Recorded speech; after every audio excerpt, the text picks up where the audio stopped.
School ખુલ્યાના પહેલા જ દિવસે આરટીઓએ ધોકો પછાડ્યો છે। નિયમોનો ભંગ કરનાર વાહન ચાલકોને ફટકાર્યા છે દંડ।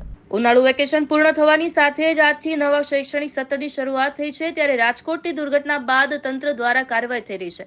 આરટીઓએ પણ ધોકો પછાડવામાં બાકી નથી રાખ્યું। આજે પહેલા જ દિવસે અલગ અલગ ટીમો બનાવી કાર્યવાહી કરી, જેમાં નિયમો વિરુદ્ધ વિદ્યાર્થીઓને બેસાડનારા સ્કૂલ વર્દીવાળાને સ્થળ પર દંડ ફટકારવાની સાથે મેમો આપ્યા। ક્ષમતા કરતાં વધુ બાળકોને સ્કૂલ વેનમાં ભરતા ચાલકો સામે કાર્યવાહી કરવામાં આવી હોય।